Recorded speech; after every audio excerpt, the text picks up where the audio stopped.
meeting of Glencoe Park District to order. Lisa, please call the roll and state the time. It is 7 p.m. Commissioner Bourne, Yes. Commissioner Colby. Commissioner Schneider is absent.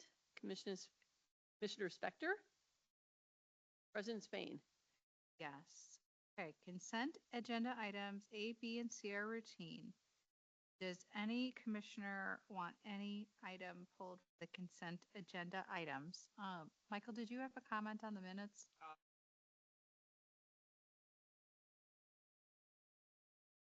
Okay. I entertain a motion to approve the consent agenda items as presented. So moved.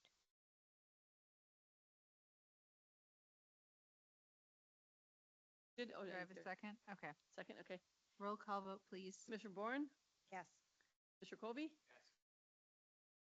Spector, Yes. President Spain. Yes.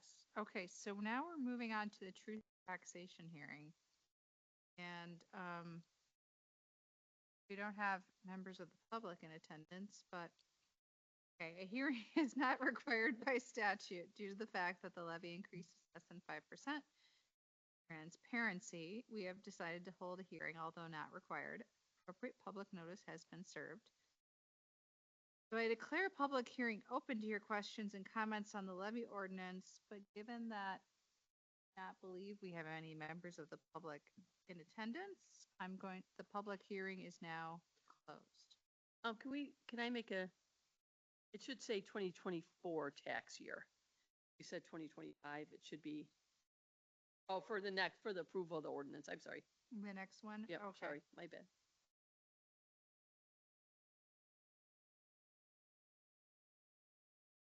I think it's in this one. Nope, the it's next one. 2024, right?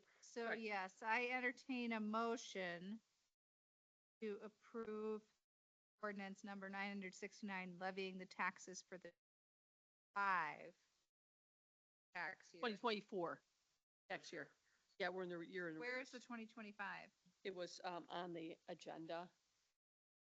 So it's in the, Oh, okay. Never mind. I wasn't even looking at the agenda. I was looking at my cheat sheet.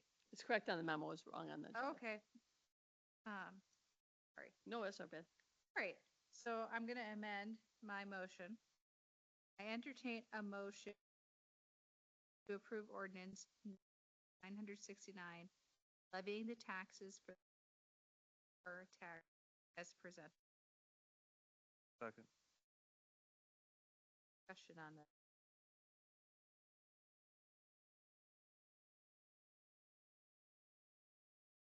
Okay, I think that means stated it, had their opportunity. Okay. Roll call vote, please. Commissioner Bourne, Yes. Commissioner Colby. Yes. Spector, Yes. President Spain. Yes. Moving onward to the financial report. You're complete. The report is available in the. Sure. Thank you, President Spain. Good evening, everyone. We'll not get into too many details here on the report this month. Rec programming, the rec department is very strong compared to the prior year. Margin there is about right on view with where we are last year, right around 47%. So rec programming is looking very strong. Children's circles, where I just wanted to have a little more dialogue here this evening. So just want to point out we are showing an excess of revenue over expenditures of approximately $266,000. That will erode slightly in November, as that is one of the 3 pay period months. So that will eat into that excess there. Beyond that, revenue's up about 6.5% when you factor in the 5% increase, along with enrollment changes. That gets us to about the 6.5%. Wages and salaries are only about 3% from the prior year. So some attrition there being factored in for a smaller than expected increase in salary and wages. And then some decreases in one-time expenses from the prior year related to tuition reimbursement to the tune of about $10,000. Security upgrades to the tune of about $8,000, and then some efficiencies we've gained in our some supplies related to food service, reducing our overall expenditures by about $10,000 there. So that's the result there, that excess of 265,985. The rest of the departments are pretty consistent, or we have discussed in previous meetings. Beach overall is looking good this year. Pretty much hit our budget for both the beach, for the swimming beach and the boating beach. We'll just continue to see general and administrative expenses trickle in now through the duration of our fiscal year. Weinberg's going to start to ramp up, obviously, over the next couple of months. Our G&A is a slightly higher than where we were in the prior year. That's about a 4% increase, the 850 compared to the 817. Parks Department is slight increase again from the prior year. And then the two admin departments, really just the difference in the transfer to the Master Plan Capital Project Fund to take into account there. And then obviously getting our property tax dollars, which we've talked about, getting them a little sooner, that second distribution for this fiscal year. With that, I'd be happy to take any questions.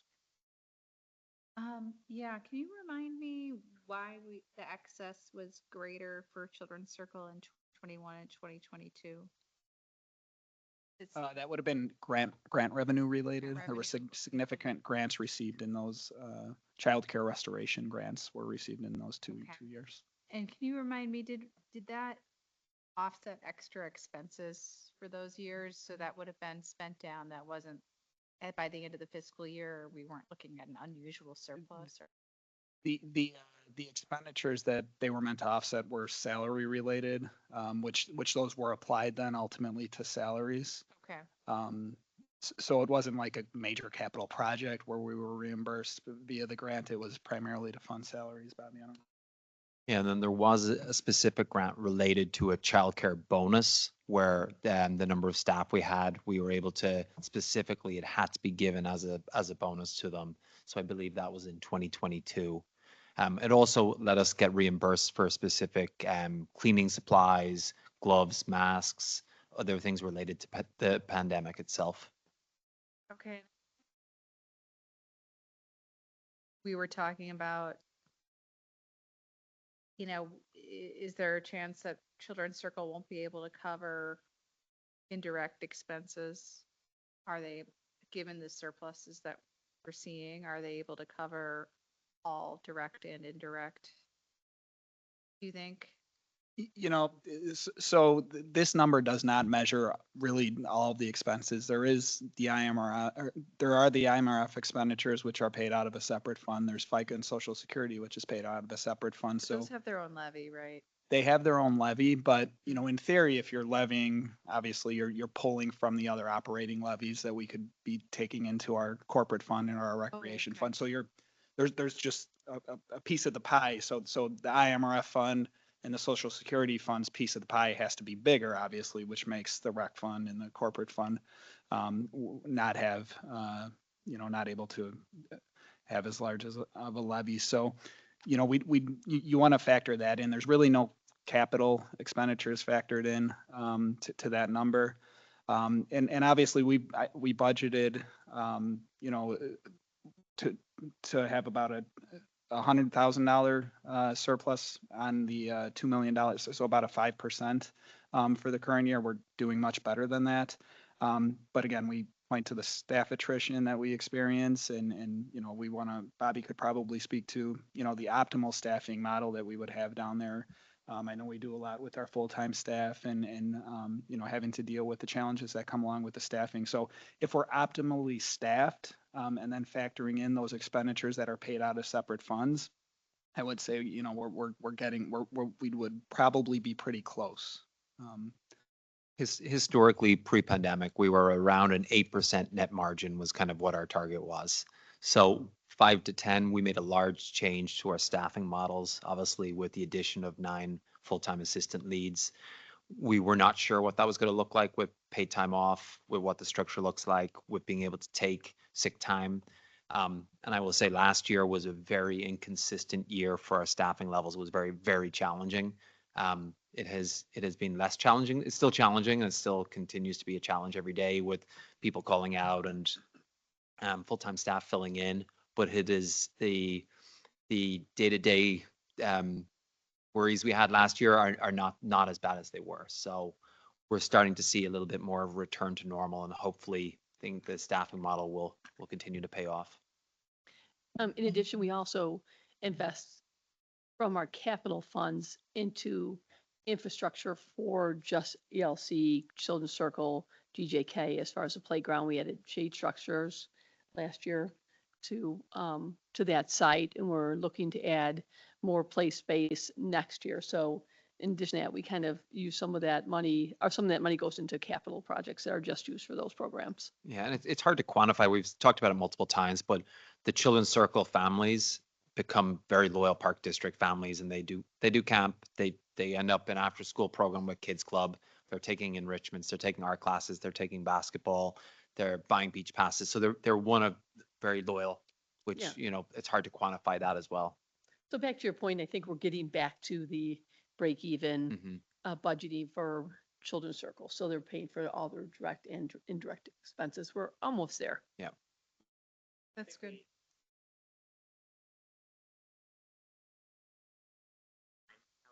There's no asset back, no asset based. Counting asset based, so it's not like, and I wish there were, that, hey, look, where the heat. Playground those. I think the key is that at least, but we did give labor challenges, we give permission, go to zero. Say that, look, even if we have to invest in it, not that was our long desire. Nice to see it's 265. What is cycle? Pay period is 2 weeks. You don't do 26 pay periods per year, so. That's really the calendar that I haven't put a ton of thought into breaking it out, just That was smoothing it based out. established Yeah. years ago. So. Yeah. And we just kept on going. Yeah. have moved to 15th. Payroll instead of 26. Yeah. It helps you, so you don't have things like, oh, well, pay period. February gets screwed, but I would look into it. We do process payroll in-house, yes. Long term. Yes. Save yourself some time. Got it. But anyway, nice to see the numbers there, to get a true fact. Having a true understanding of what. Yeah, I'm just glad that we're not, doesn't sound like we're adding to a subsidy. It was kind of a emergency situation, and that we're back to what the policy had been. That's positive. Do anyone else have any questions? Okay.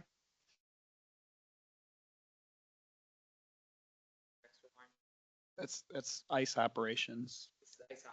Yeah.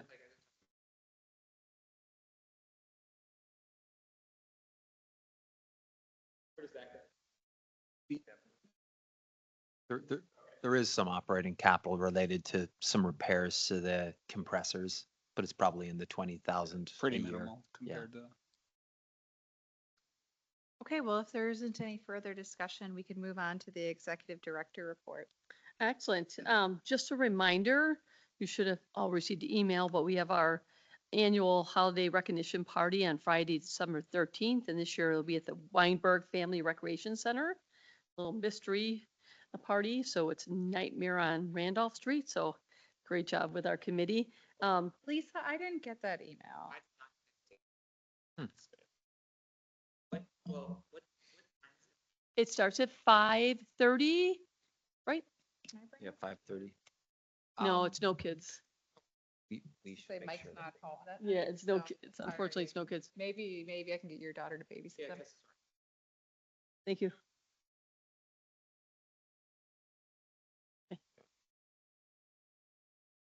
So 5:30 at Weinberg, 5:38, I'm sorry, yeah, it's, no children. And then, we'll resend it out. It may have went to spam. unfortunately. So it's a Weinberg. If you can stop by, great. If you can't, totally understand. Looking for a nice turnout. Distinguished accreditation, we are completed our accreditation review.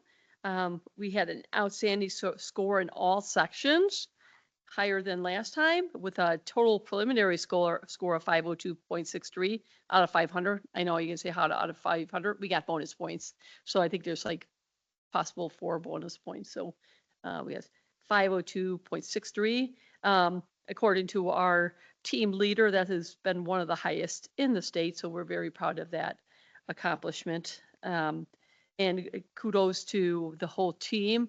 And then Erica for jumping in really in the middle of the process and uploading everything to Power DMS. They were very impressed with how organized we were in that process. So like I said, it's a 2-year process that we really to prepare for this and get ready. And that's why you saw those policies and things like that. So we are good for another 5-year. It becomes official Monday when they do the review. The accreditation board does a review and accepts the findings of the team that attended. And then we get the plaque at the conference at the Friday luncheon. So if anybody wants to go to that, that's when we receive our plaque. I put in the appendix the notes from our review team and the recommendation to be accredited. So kudos to the team for that. So the winter and camp guide came out ready. You should have all received in your mailbox. We have made some improvements to our registration software. So including we moved out days off school trips. We gave priority registration to anybody that's in our kids club, and that seems to be a very popular program in the day of registration because people are, really rely on it if they're working. So we hope that will free up some space along with other infrastructure improvements. We don't anticipate any slowdowns. It never crashed last time, it just slowed down. We don't anticipate that problem, but we'll see. So, but a lot of very fun programs in there. Bobby, John, and I attended the legal symposium in Oak Brook about a week ago, full of a lot of great, timely information for us to move forward.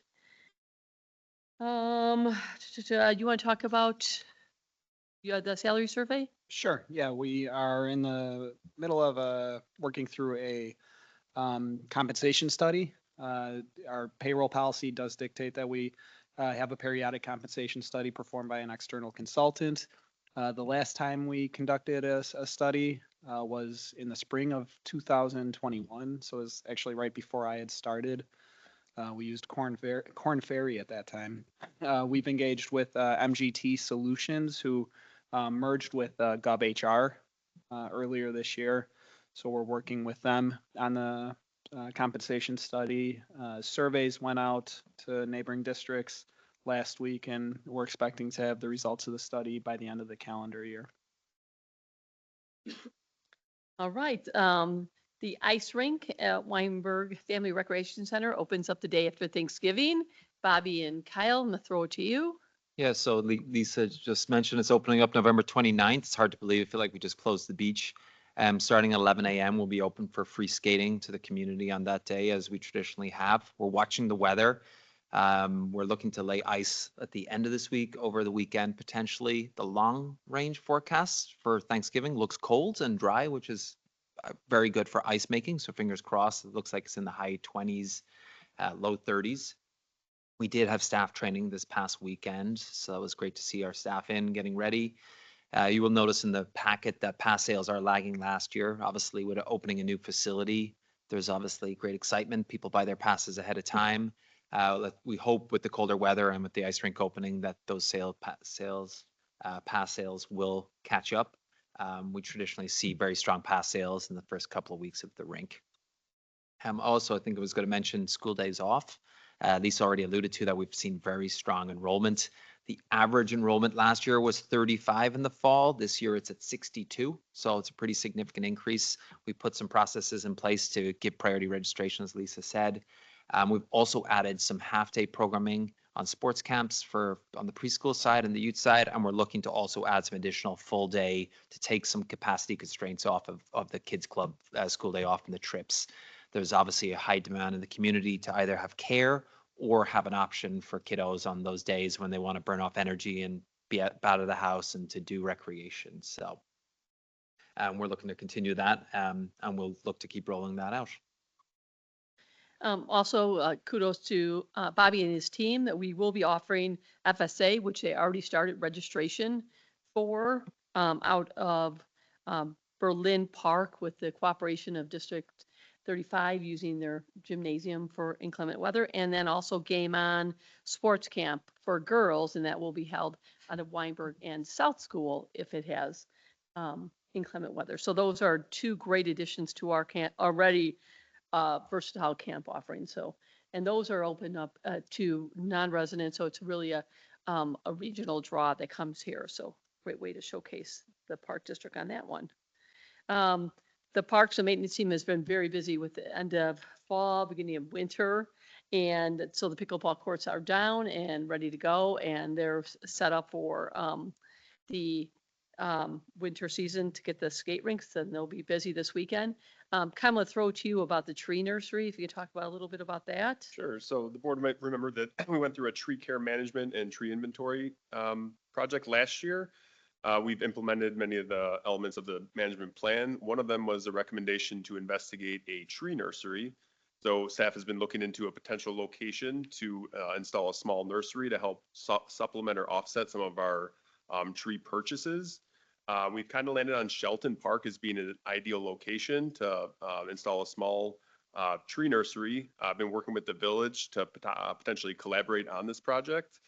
So we're kind of working through, cost sharing options and what the setup would look like, but wanted to kind of bring that before the board to know that we are investigating that at Shelton Park. The area we're looking at is just north of the tennis court, pretty wide open area. Still rough numbers, but can potentially accommodate a pretty substantial percentage of our annual tree purchases once it's established. Again, more information to come on that before anything would move forward. Go ahead. Anything? The folks.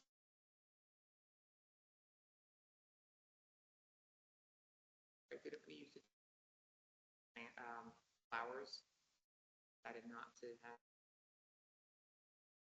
bottom from a third grade. Now we're saying, hey, it's okay for us to plant trees. Well, So we've always done the tree nursery back there. We never stopped that.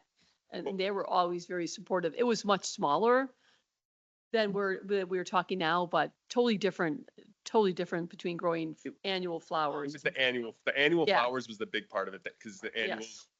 shifting away from. No, that, they will be yeah. thrilled because it will, Come and say, hey, you said no to my annual flowers, but now you're investing.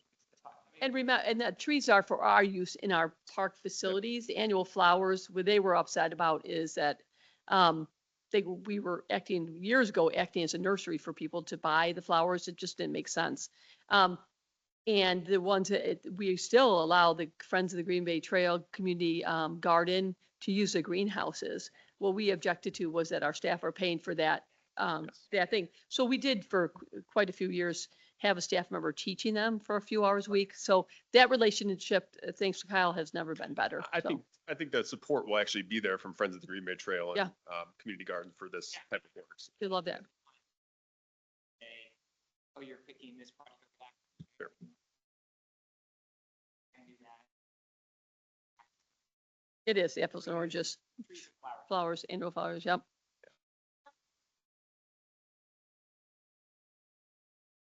No, Oh, absolutely not. I think the initial discussion was to keep the same footprint of the courts. So that wide open space would be, completely independent of any work done on the tennis courts, the racket courts. Yep.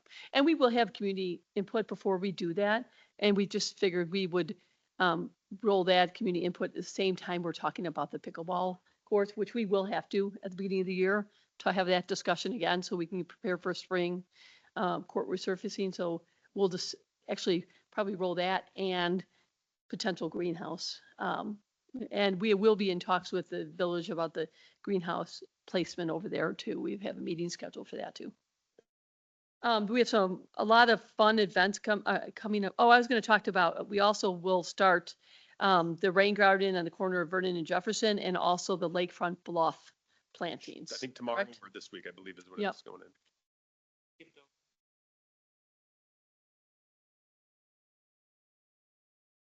Oh, I'm sorry, Bobby was supposed to bring that up. Yes, thank you. Thank you. We did. We're just to see if you Based on read the board packet. feedback, Yeah, that's why. and a great idea to expand the fitness center hours for the winter. So in the summer, we see a lot less usage at the fitness center, but during the school season, so September through May, we're going to expand Saturdays and Sundays. I know Commissioner Boron also had mentioned it.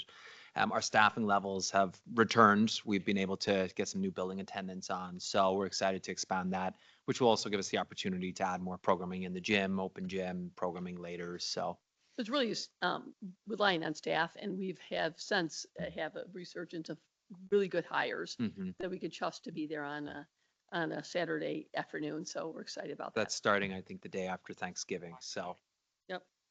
So thank you. thank you for that. Yeah, thank you just for that wanted- feedback, both of Michael, you, I just so. wanted to know if you read the packet. That was my test.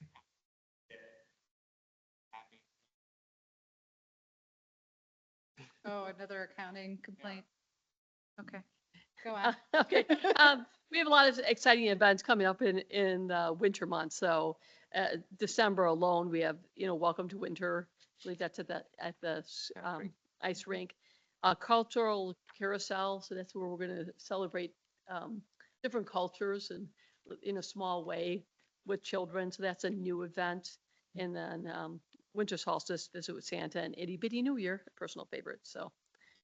And just a reminder to check out the Park District email that goes out every Friday, our Friday update. It has things like our holiday party in there. It has other projects and stuff. Are you all receiving the Friday update? I stopped receiving it. I think it's going to spam. Okay. Can you check on that too? That's why I went to check on that one, because that also had the holiday party in there. So if there's something happening, if it's going to spam.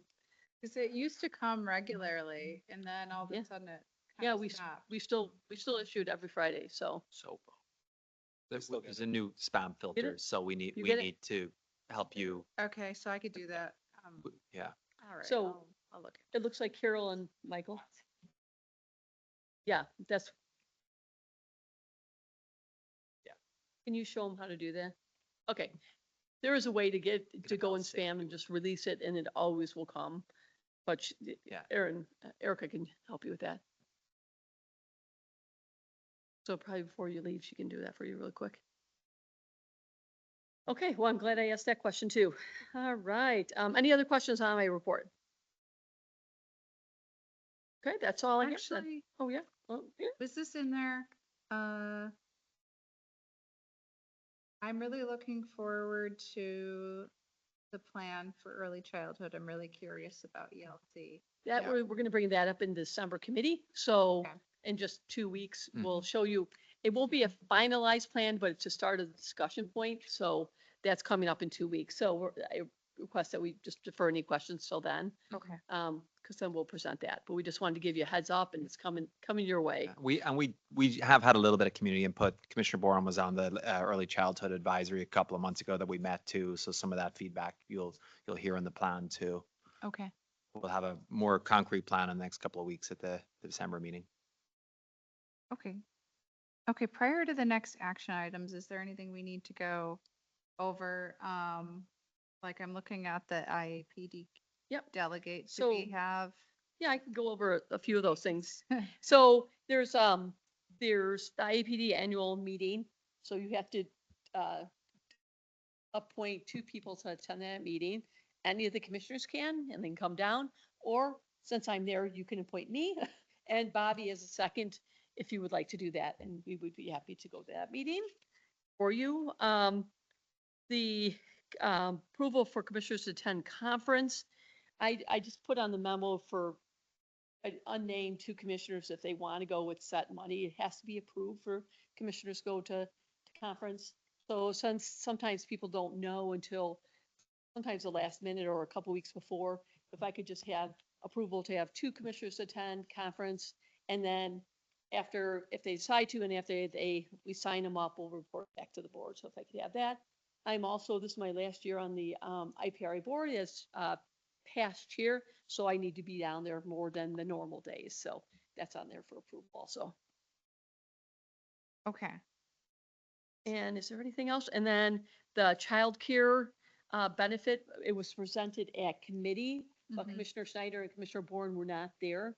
The commissioners in attendance had a consensus to send that for approval.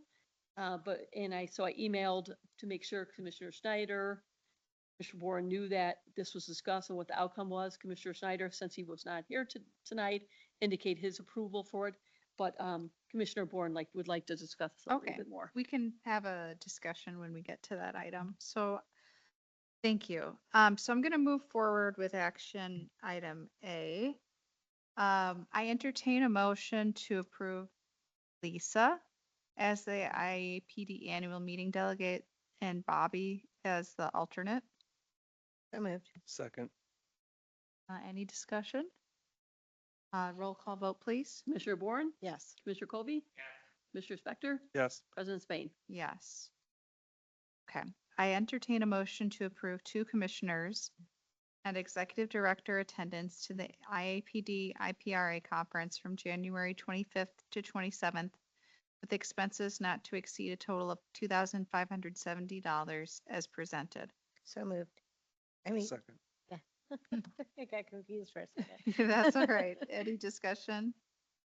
Okay, roll call vote, please. Commissioner Bourne, Yes. Commissioner Kobe, Commissioner Spector, Yes. President Spain.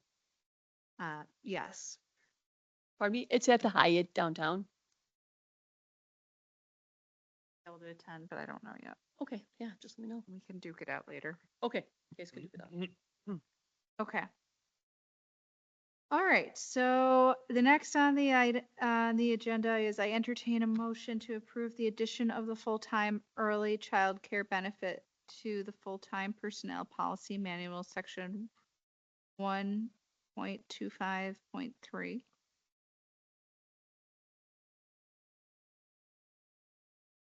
Anybody want to make a motion? You want a second? Okay. You're Just gonna motioning? say Are we for- just, I'm confused. You have to do a motion That's it. first and then you go discussion. Got it. Yeah, and then Second. we'll have a discussion. Because we're entertaining Technically, it, but not yep. voting it. You're motioning? Second. Okay. Okay, so I do want to open up for discussion. Stephanie, do you want to share your thoughts about it? Sure. I think it's just going to be hard to track. I also think that while a lot of benefits, you could say this about, like it will benefit some and not others. And I know you could say that about insurance too, because some people are on their, family plan or whatever. But I understand the need to attract talent. I think this is hard to track and it's going to get unwieldy. So I'm not in favor of for that reason. John, do you have any concerns of tracking this? No, we've looked into the taxability and whether it's reportable to IMRF, we have all that taken care of. In terms of tracking, it's getting the documentation from the employees. I don't have a huge amount of concern of being able to do that. We should be able to facilitate a lot of that through our HRIS platform if need be. So I think we should be able to track it with the resources we have in-house. The onus is really on the employee to give us information, not the other way around. So I would just add that attracting quality employees is very important. I think my concern right now is maintaining and keeping staff. I know there's been some conversations where they're obviously doing budgets at home and looking at it, and it is a major concern for certain staff members. So that benefit, they would use it if there was space, but obviously there's not. So we're trying to make sure we think of innovative ways to provide it at the cost would still be to the district if there was space, but this is an innovative way of making sure we can give that benefit and maintain our current staff. My honest fear is that we're going to lose people if we don't have it. So I know that we have a couple staff members using Children's Circle at the moment. Do we have others that don't have, that are currently employed here and don't have spots? Correct. So I guess it seem unfair. It does. And it's hard, as we all know, the complexity of the wait list, it's really hard to understand that too. And that the wait list does change as well. And right now we have staff members who can't even get on the wait list. Because the wait list for some of the older programs is closed. When I started 3.5 years ago, I went on the wait list and it just never materialized for me. It was ironic because this weekend there's a Facebook group called Women in Park and Rec, and someone posted this exact question. She's like, I don't know what to do. I love my career. I love this field, but I don't have enough to pay daycare and stay in this field. And what should I do? Asking to a group of professional women. And so there must have been 50 comments, like you have to weigh the pros and cons. But my fear, as one of my advocacies in a lot of the things I do, is how do we keep professionals in Park and Rec, male or female? And we have such, when we used to advertise these jobs, I would have 50 to 75 people applying. And in those 50 to 75, I had 25 good people to choose from. These last couple openings, including youth and now early childhood, maybe we had 7 apply. Out of those 7, maybe there was 2. And I know in early childhood, it's even harder for the teachers to decide whether to stay teaching when they have a child. So my greatest fear is that we won't, and I know this is the need, is that we won't be able to keep quality people in our field in this position and be competitive with some of our bigger districts. And Stephanie, I hear you about, is it fair? We went back and forth when we even started this benefit. And I think a lot of people understand not everything's fair, and they're going to get at certain parts of their life, they're going to get more benefits from our programs and less at different times. So we've never had anybody say, that's not fair, I don't get that benefit, and you should pay me for that. We don't have that kind. I think they're just happy to have great. There's lots of benefits that my company that I don't get to use because they don't apply to me, but they're there. I Right. mean, I don't necessarily look at it as like it's fair or not. It's just a benefit that's not applicable to you. I don't wear glasses, but I don't get to take advantage of the vision, but we still get it. I mean, I agree with you. I think it's a harder world to live in these days, and it's more expensive for everything. And lots of companies are doing similar things. They're trying to figure out certain programs they can do. From a tracking standpoint, we have a very capable staff. I don't see how it would be difficult. I understand it could be a concern, but a lot of companies track similar types of things, even more complex. It might be a little extra work, sure. I think it's worth it personally, but that's my opinion. I think it's not even just that it's worth it. I think it's a necessary benefit to offer nowadays.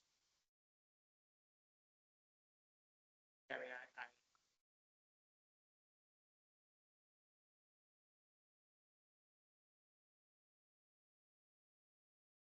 state of Illinois.